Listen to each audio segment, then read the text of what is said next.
ॐ नमः श्री ज्योतिराजाय विवेकानन्दशूरये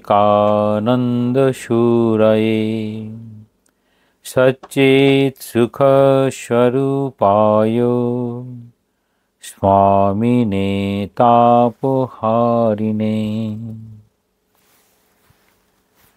কর্তব্য কর্ম আজকে আমাদের ক্লাসটা কর্মযোগ বই অনুযায়ী 47 পৃষ্ঠায় রয়েছে। আমি একটুখানি আগে থেকে পড়ব, যেখান থেকে পড়া হওয়ার কথা তার ঠিক একটু আগে। এখানে আমরা শেষ করেছিলাম বেদগীতার প্রসঙ্গ নিয়ে। সেখানে বেদগীতা হচ্ছে মহাভারত গ্রন্থের অংশরূপে তাহা বেদগীতা নামে প্রসিদ্ধ, যেখানে কর্তব্য কর্মযোগের বড় একটি বিষয়, যেটি অদ্বৈত বেদান্ত চূড়ান্ত সিদ্ধান্ত বলে স্বামীজি উল্লেখ করেছেন। এই বেদগীতা চূড়ান্ত বেদান্ত অর্থাৎ বেদান্ত কেবলমাত্র সেটি বোঝা যেতে পারে বৌদ্ধিকভাবে, কিন্তু সেটা বাস্তব জগতে কি করে প্রয়োগ করা যায় সেটি দেখানো হয়েছে বেদগীতাতে। সেই জন্য বলছেন চূড়ান্ত বেদান্ত, অর্থাৎ বেদান্তের যেন ঠিক স্বামী যেমনভাবে প্র্যাকটিক্যাল বেদান্ত বলছেন ঠিক সেই রকম দর্শনের চরম একটি সীমা। তাহলে বেদান্ত, অদ্বৈত বেদান্ত, বিশিষ্টাদ্বৈত, দ্বৈত, এই দ্বৈত দিয়ে শুরু হয়, তারপরে বিশিষ্টাদ্বৈত, তারপর অদ্বৈত গিয়ে যেন তার একদম চূড়ান্ত সীমা। সেখানে স্বামীজি বলছেন, তোমরা ভগবদ্গীতার নাম শুনিয়াছ, উহা শ্রীকৃষ্ণের উপদেশ।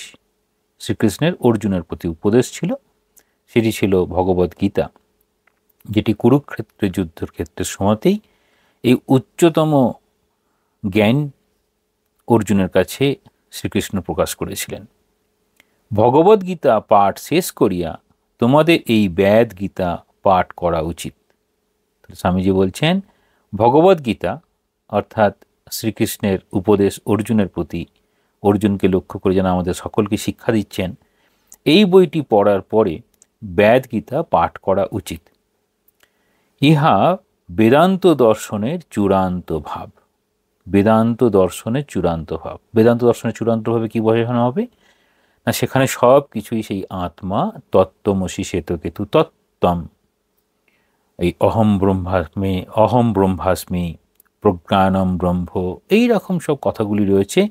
অর্থাৎ যেন এই সব কিছুই ব্রহ্ম, আমিও তার স্বরূপ, যা কিছু দেখছি জগৎ যা দেখি সেটা মায়ার মতো, এর মধ্যে যেন সেই ব্রহ্মই অবস্থান করছে।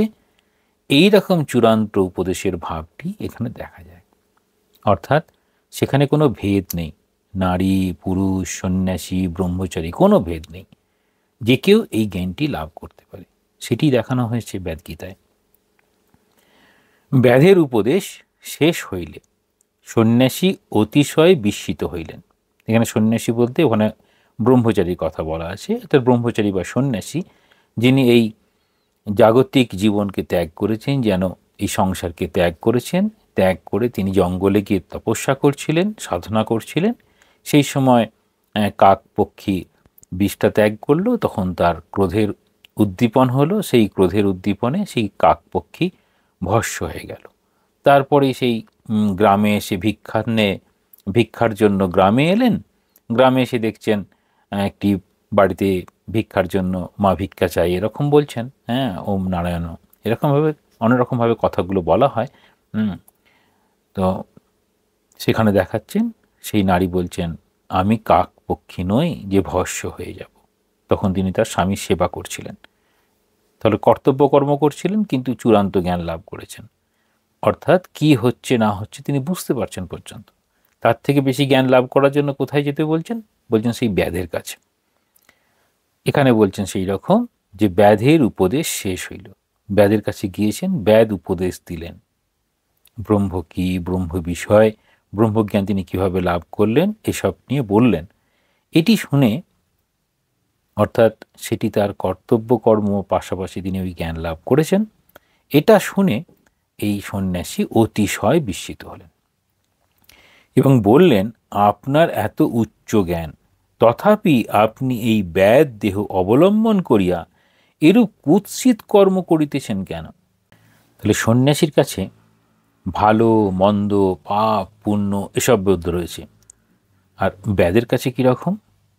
ব্যাধের কাছে কোনো কর্মই এই সৎ অসৎ পাপ পুণ্য সমস্ত বোধের ঊর্ধ্বে। সন্ন্যাসী বিস্মিত হলেন ব্যাধের ওই কর্মটাকে দেখে। আপনার এত উচ্চ জ্ঞান, তথাপি আপনি এই ব্যাধ দেহ অবলম্বন করিয়া এরূপ কুৎসিত কর্ম করিতেছেন কেন? তখন ব্যাধ উত্তর করিল, বৎস, কোনো কর্মই অসৎ নয়, কোনো কর্মই অপবিত্র নয়। এই কার্য আমার জন্মগত, ইহা আমার প্রারব্ধ লব্ধ। বলছেন কোনো কর্মই অসৎ নয়। তাহলে সৎ অসৎ আমাদের ভাবনা অনুযায়ী, একটা ভাবে সেটি সৎ, একটা ভাবে একটি অসৎ। ভাবনার পরিবর্তন ঘটালে তখন সৎ অসতের ঊর্ধ্বে চলে যায়। সেই ভাবনা কি না? ভাবনা হচ্ছে প্রেম, ভালোবাসা।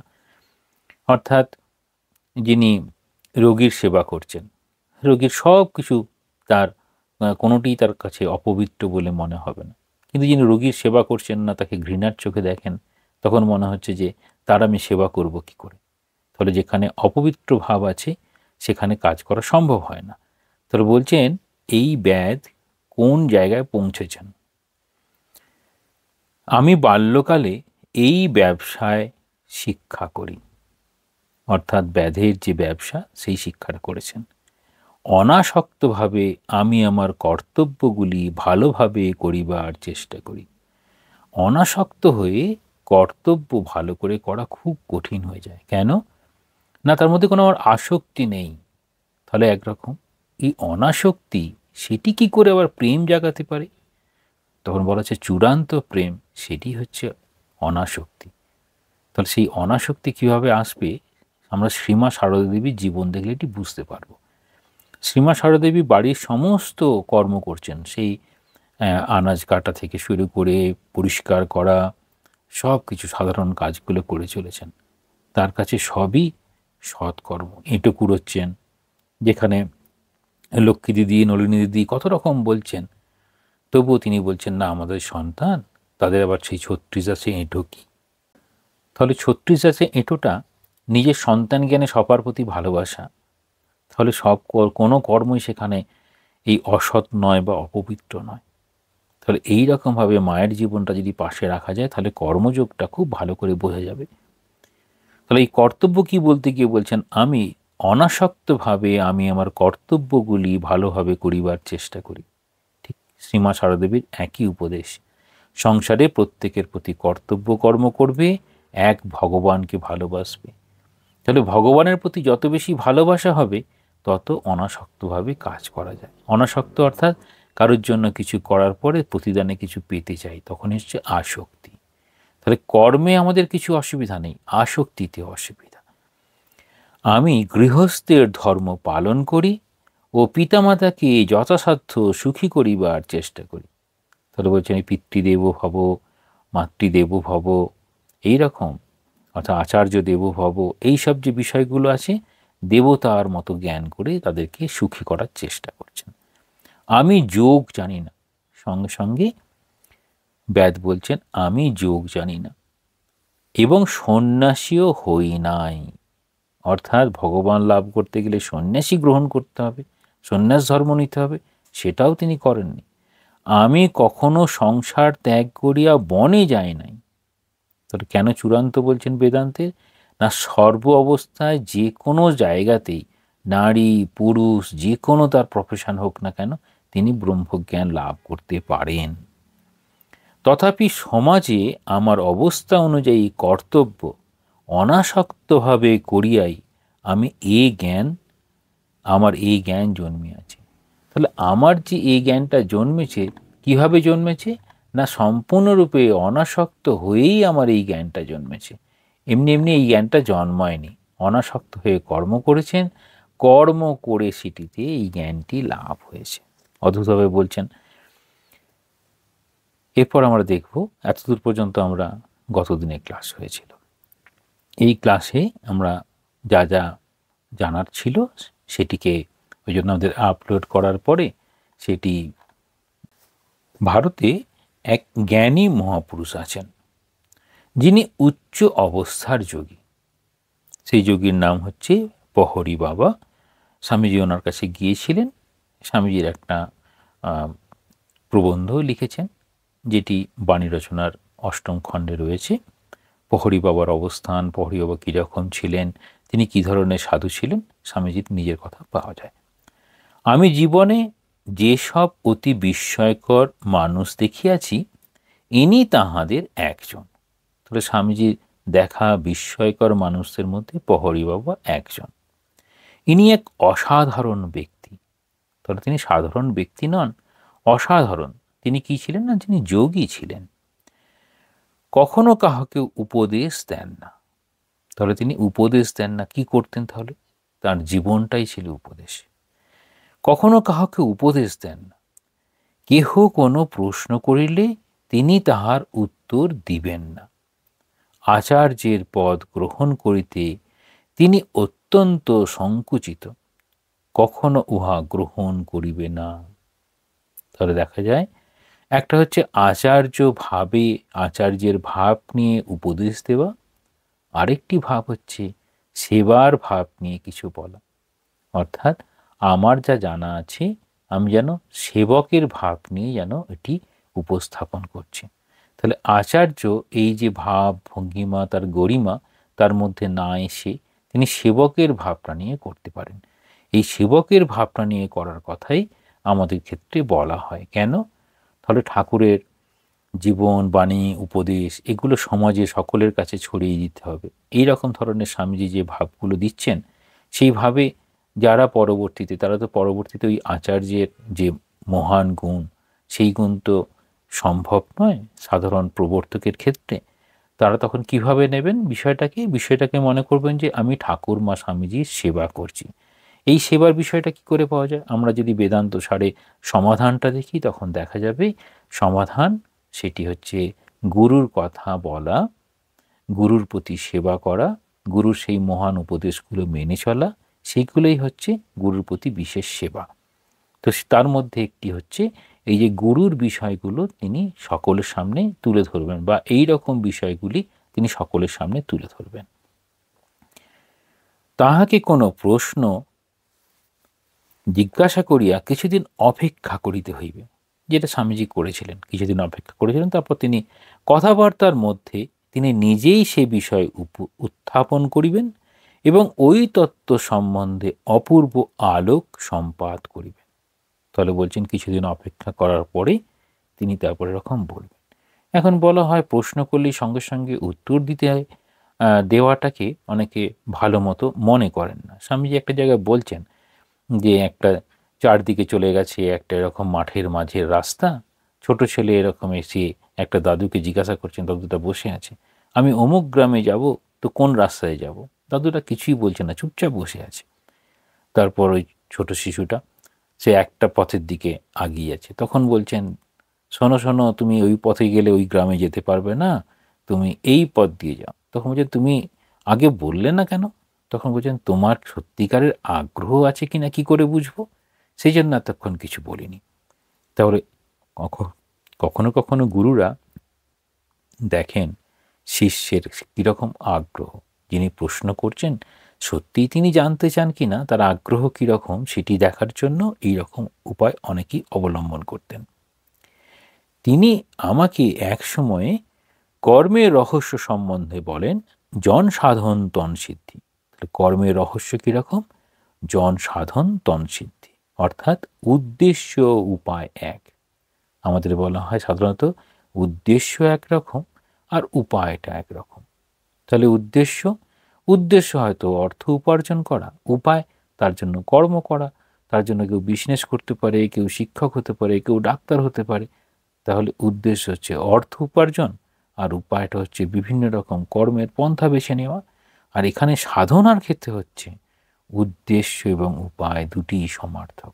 অর্থাৎ উদ্দেশ্য যদি ভগবান লাভ হয়, বা উদ্দেশ্য যদি ব্রহ্মজ্ঞান লাভ হয়, বা উদ্দেশ্য যদি অনাসক্তিভাবে কাজ করা বোঝায়, তাহলে প্রত্যেকটা পদক্ষেপে সেইটি উপায় হিসেবে কাজ করবে।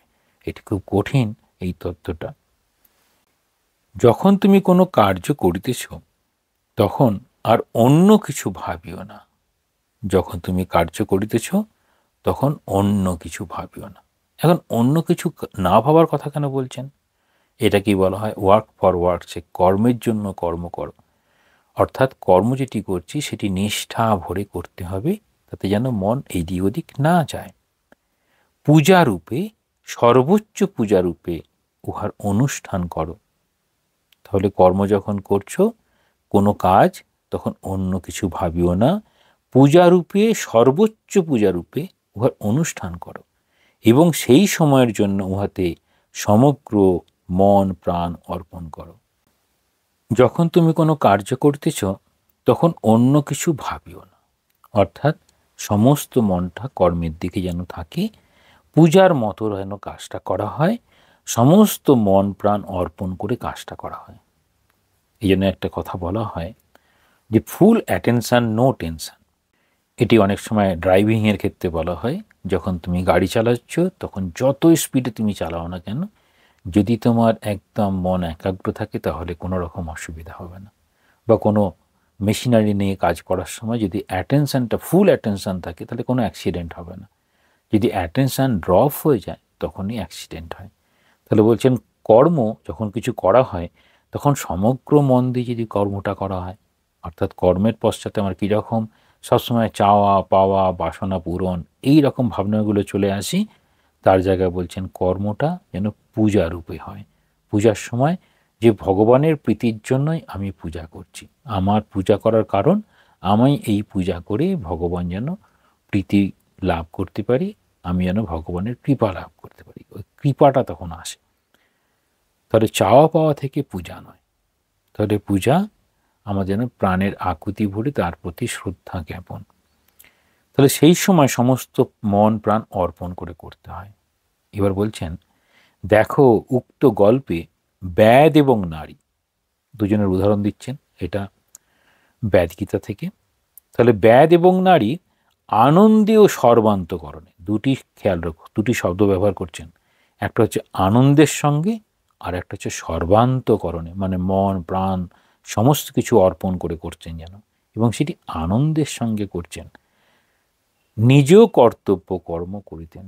তাহলে নিজের যে কর্তব্য কর্ম সেখানে কোনো রকম দায় সারা ভাব নেই, আর সেখানে কোনো কামনা বাসনা নেই। অর্থাৎ এই আনন্দের সঙ্গে কর্ম করা, সর্বান্তকরণে কর্ম করা, সমস্ত মন প্রাণ দিয়ে কর্ম করা, নিজেও কর্তব্য কর্ম করতেন। দুজনের উদাহরণ দিলেন। ফলে তাহারা জ্ঞান লাভ করিয়াছিলেন। তাহলে সেখানে জ্ঞান লাভের প্রধান উপায় কী ছিল? তারা কি অনেক পড়াশোনা করলেন, অনেক কিছু তত্ত্ব কিছু জানলেন? বলছেন যেটা করতেন সেটি হচ্ছে আনন্দের সঙ্গে করতেন আর সর্বান্তকরণে করতেন। ফলে তাহারা জ্ঞান লাভ করিয়াছিলেন। কারণটা বলে দিলেন। জ্ঞান লাভের এখানে প্রধান কারণ কি? যখন কোনো কর্ম করতে হবে সেটি আনন্দের সঙ্গে সর্বান্তকরণে করতে হবে, করে নিজের অবস্থান অনুযায়ী কর্ম, কর্তব্য কর্ম। এই যে নিজের অবস্থান অনুযায়ী কর্তব্য কর্ম, এইটি কিন্তু খেয়াল রাখবো। নিজের অবস্থান অনুযায়ী কর্তব্য কর্ম কেন না, নিজের অবস্থার পরিবর্তনের সঙ্গে সঙ্গে কর্তব্য কর্মেরও পরিবর্তন হয়। কেন কর্তব্য পরিবর্তন হয়? না নিজের অবস্থানটা পরিবর্তন হয়েছে তাই।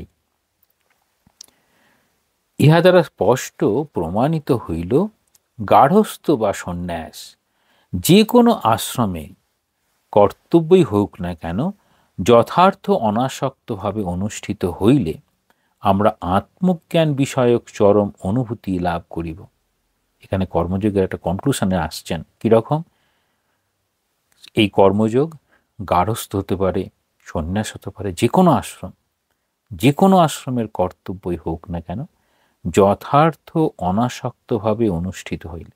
তাহলে আমরা যে এত কর্ম করি সে কর্ম কি সত্যিই অনাসক্তভাবে করি, না সেখানে আমাদের নিষ্কামের জায়গায় সকাম হয়ে যায়, অনাসক্তের জায়গায় সেখানে আসক্তি চলে আসে।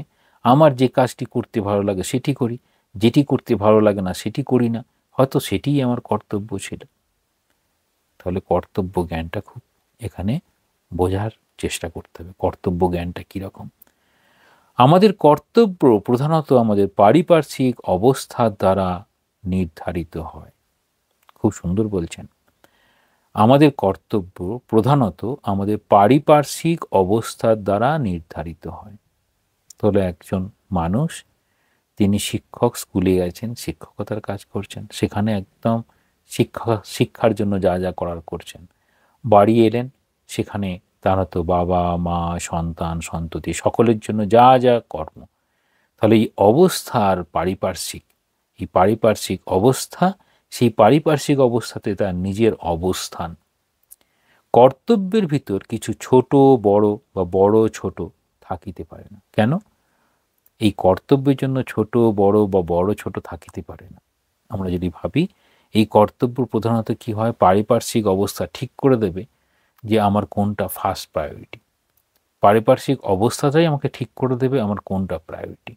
তারপর সেটার জন্য আমাদের ক্ষেত্রে মনে হয় এটা হয়তো বড়, ওটা হয়তো ছোট। আমাদের অনেকের মনে হয় যে যতক্ষণ সারাদিনের মধ্যে যখন আমি পূজা করছি সেটি হচ্ছে আমার সব থেকে বড় কাজ, বাকিগুলো সব তো ছোট কাজ, এরকম মনে করছি। অর্থাৎ আমরা ঠাকুরের কাছে যখন প্রার্থনা করছি তখন ঠিক করলাম, পরে বাইরে এসেই আমার কর্তব্যে আমি গাফিলতি। হয়তো আমি ডাক্তার, ভালো করে পেশেন্ট দেখলাম না, মানে মনোযোগ সহকারে পেশেন্ট দেখলাম না।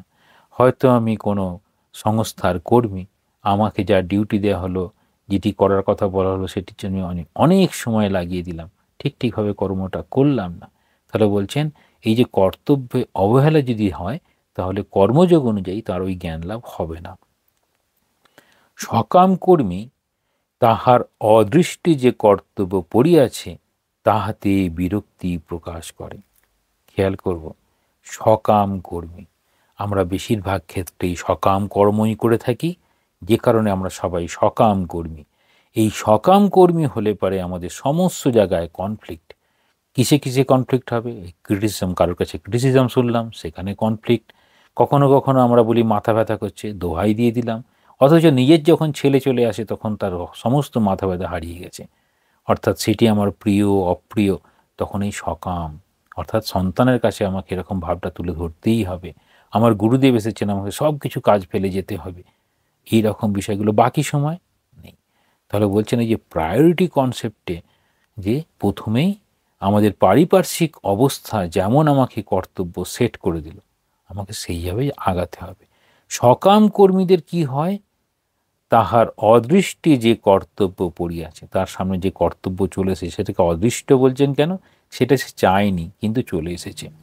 তাহাতে বিরক্তি প্রকাশ করছে, মানে মনের কোনো রকম ইচ্ছেই নেই সে কর্মটা করার। অনাসক্ত কর্মীর পক্ষে সকল কর্তব্যই সমান।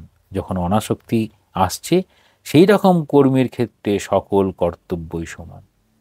তাহলে সেক্ষেত্রে সীমা সারদেবীর জীবনটা কেন সামনে রাখার জন্য আমরা ভাবছি সবসময়, স্বামীজি এসবগুলো যেন মনে হয় মাকে সামনে দেখছেন আর বলছেন, মা সকলের সঙ্গে সমান ব্যবহার করছেন।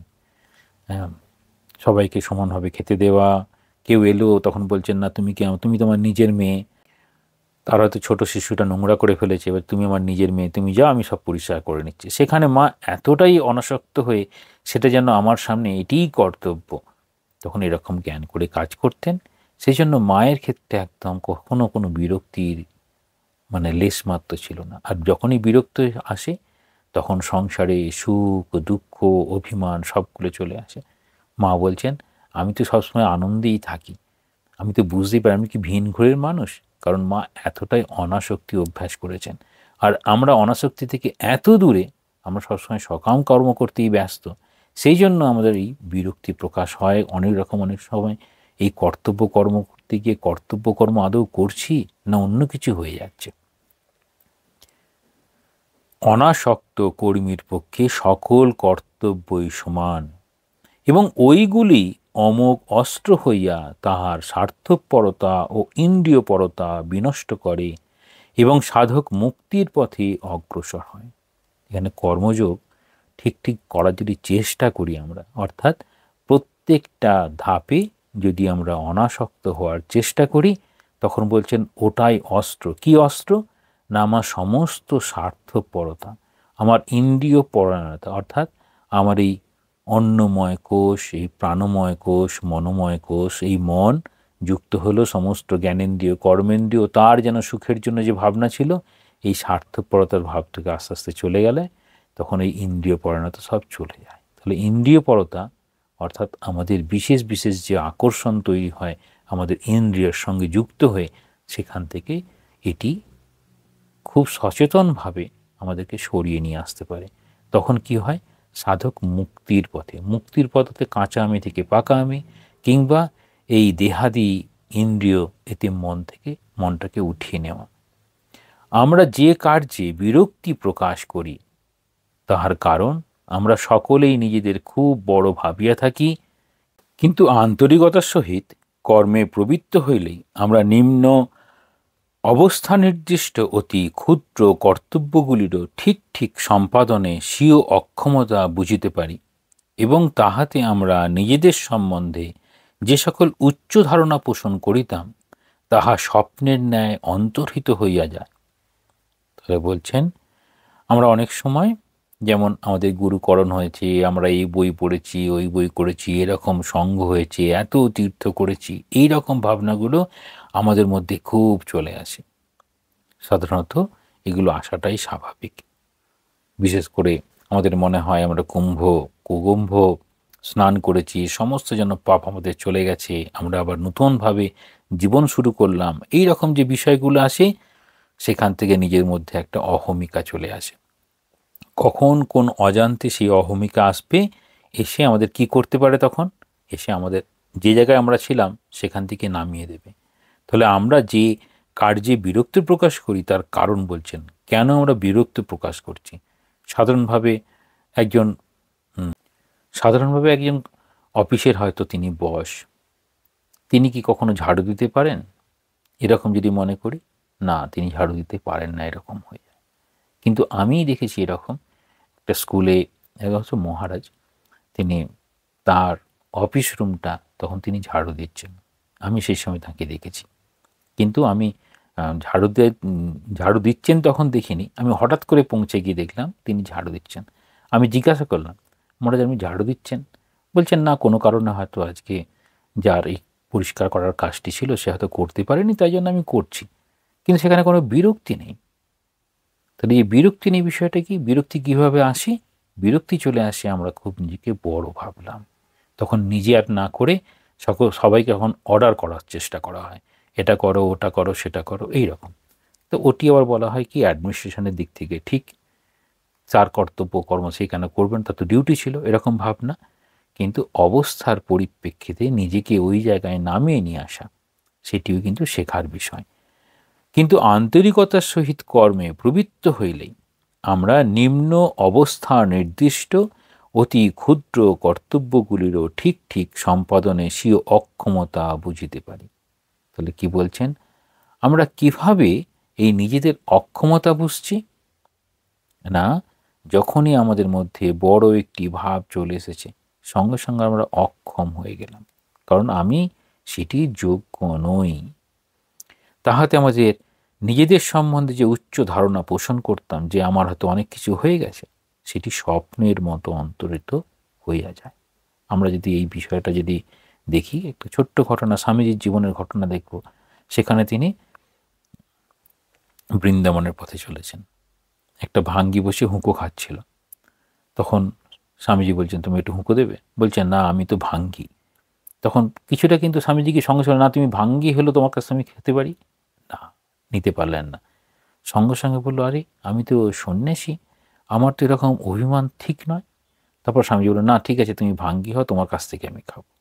এই যে সঙ্গে সঙ্গে নিজেকে পরিবর্তন করে নেওয়া, ভাঙ্গি বললে সংস্কার বসে যেন একটা ধাক্কা লাগলো, কিন্তু সঙ্গে সঙ্গেই তিনি এই ভাবনা দিয়ে যে আমি উচ্চ নীচ সব কিছুর ঊর্ধ্বে, প্রত্যেকটা ক্ষেত্রে আমরা যদি এরকম পারি তাহলে এটা সম্ভব হয়। যখন আমি বালক ছিলাম তখন আমার মনে অনেক রকম চিন্তা উঠিত, কখনো ভাবিতাম আমি একটা মস্ত বড় সম্রাট। এটা স্বামীজির জীবনের ভাবনা। স্বামীজি দুটি স্বপ্ন দেখতেন, নিজে এখানে বলছেন আমি একটা ভাবতাম। কখনো বা নিজেকে অন্য কোনো রূপে একটা বড় লোক ভাবিতাম। স্বামীজি জীবনীতে আছে যে তিনি এরকম বড় জগতের মধ্যে বড় কেউ একজন হয়েছেন, তারপরে দ্বিতীয় স্বপ্ন আসতো যে আমি একদম গাছতলায় একদম সন্ন্যাসীর মতো জীবনযাপন করছি। পরেরটাকে তিনি বেছে নিয়েছিলেন। বোধ হয় তোমরাও বাল্যকালে এরূপ চিন্তা করিয়াছ। তাহলে আমরা সবসময় কীরকম ভাবি যে একটা মস্ত বড় সম্রাট, যেমন বাড়িতে ছোটোবেলায় বড় হয়ে কি হবে, সবাই বলবে তুমি ডাক্তার হবে, তুমি টিচার হবে, যেন বড় বড় প্রফেশন যেখানে অনেক সম্মান বোধ আছে সেটিকেই সব যেন তুলে ধরে। কিন্তু তুমি মানুষ হবে এই বোধটা আমাদের দেওয়া হয় না।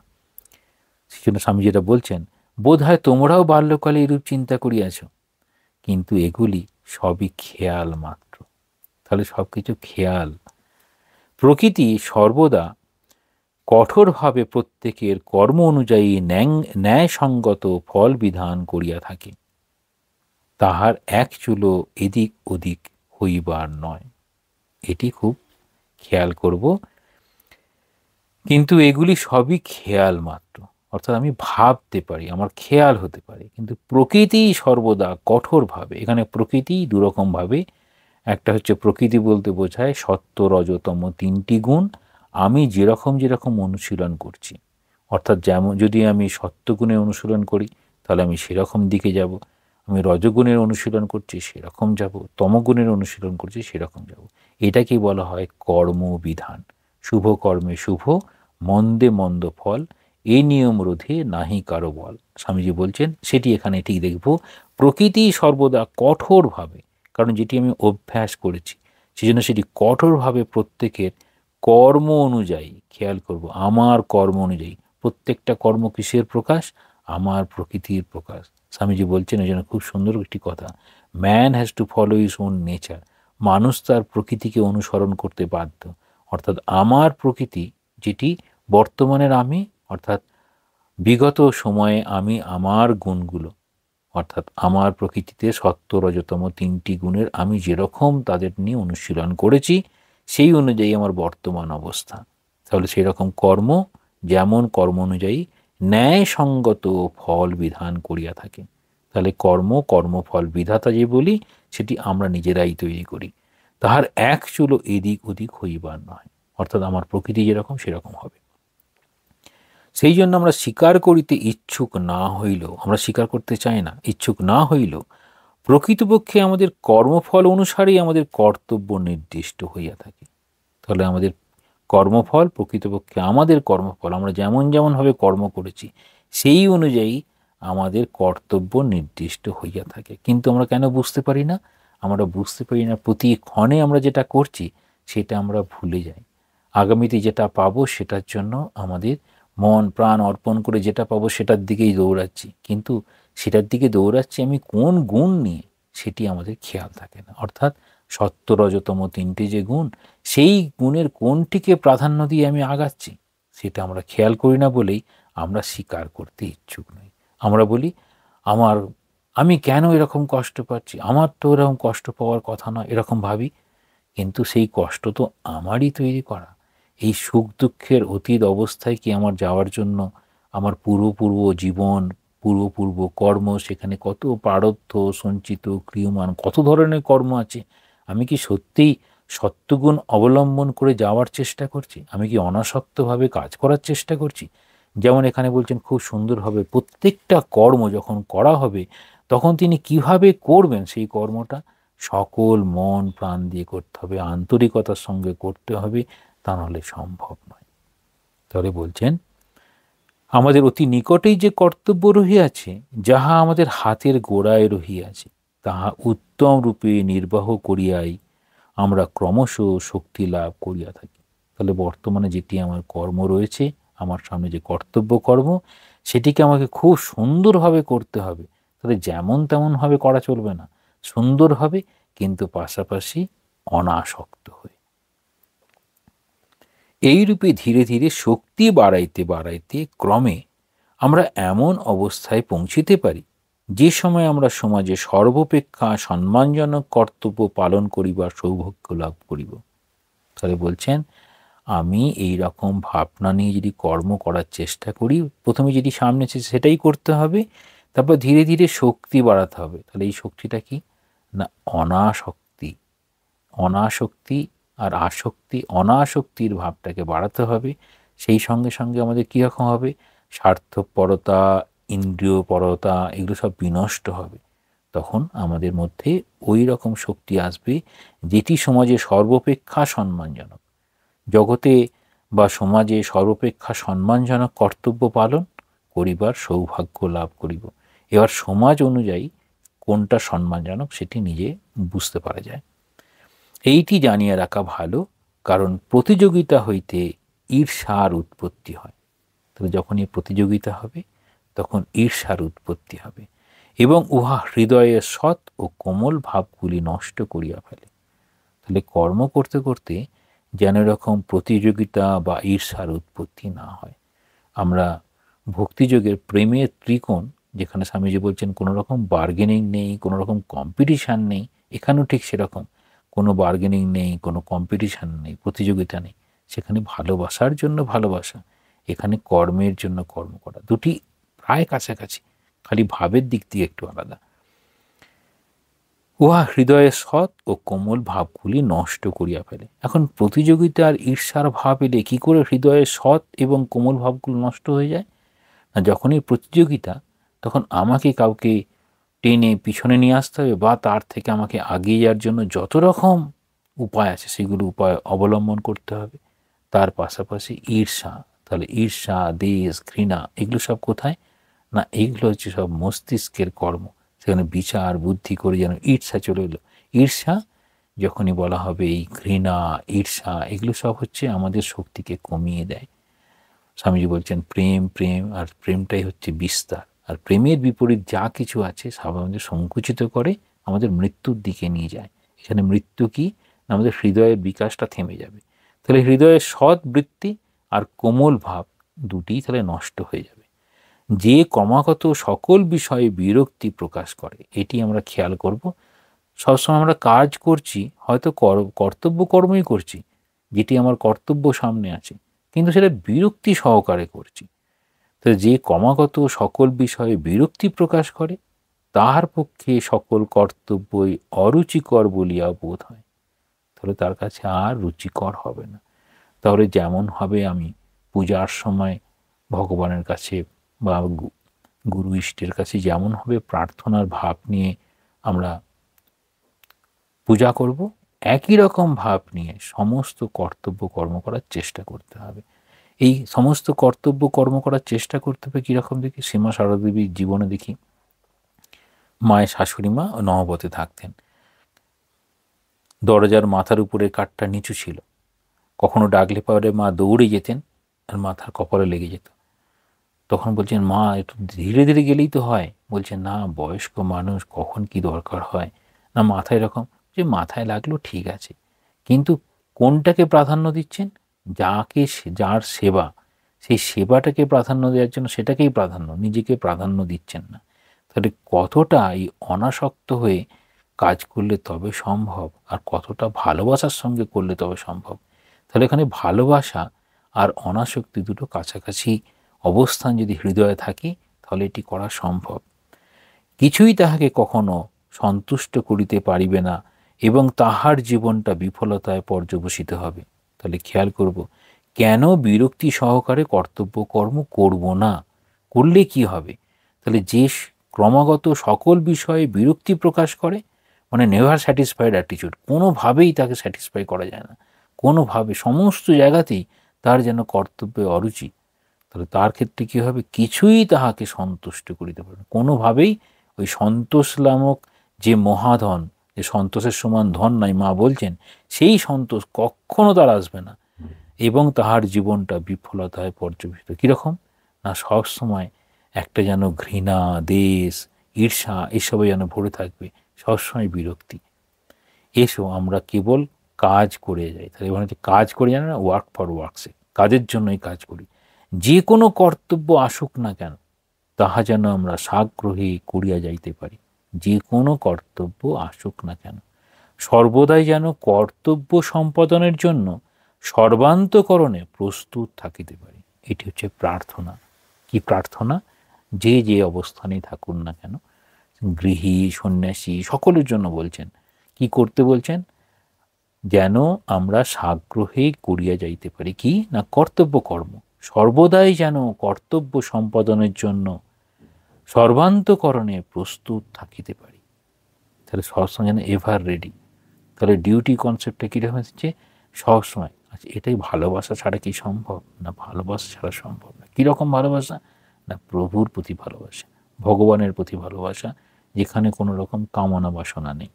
তবেই আমরা নিশ্চয়ই আলোক দেখিতে পাইব। এই আলোক হচ্ছে জ্ঞানালোক। এখানে হচ্ছে এই ব্রহ্মজ্ঞানের সমার্থক আলোক দেখিতে পাইব। অর্থাৎ আমাদের ওইভাবে যদি আমরা কর্ম করি, তাহলে আমরা এই মুক্তির পথে বা ভগবান লাভের পথে আমরা যেতে পারি। তাহলে এই জায়গায় খুব সুন্দরভাবে স্বামীজি কর্তব্য কি বলতে গিয়ে শেষে এই রকম বিষয়গুলো নিয়ে আসছেন, যে কিভাবে আমরা এই বেদান্তে চূড়ান্ত কথাগুলি বেদগীতায় কীরকম বলা হয়েছে, সেই রমণী কিংবা সেই বেদ দুজনেই, নারী এবং পুরুষ দুজনেই তার প্রত্যেকটা কর্তব্য কর্ম কাজগুলো কত প্রেমের সঙ্গে, সহানুভূতির সঙ্গে কাজগুলি করছেন। এখানে সেই রমণী তার স্বামীর প্রতি সেবা, বেদ তার মা এবং বাবার প্রতি সেবা, নিজের কর্তব্য কর্মগুলো করছেন। বলছেন আমি সন্ন্যাসও গ্রহণ করিনি, কিন্তু আমার এই জ্ঞান লাভ হয়েছে। তাহলে কর্তব্য কর্ম করে কিভাবে জ্ঞান লাভ হয়েছে সেটি একদম বলতে বলতে এখানে আমরা দেখি খুব 48 পৃষ্ঠায় এটি খেয়াল রাখবো। আমাদের কর্তব্য প্রধানত আমাদের পারিপার্শ্বিক অবস্থা দ্বারা নির্ধারিত হয়। পারিপার্শ্বিক অবস্থা দ্বারা নির্ধারিত হয়। কর্তব্যের ভিতর কিছু ছোট বড় থাকিতে পারে না। কর্তব্য অনুযায়ী ছোট বড় কিছু নেই।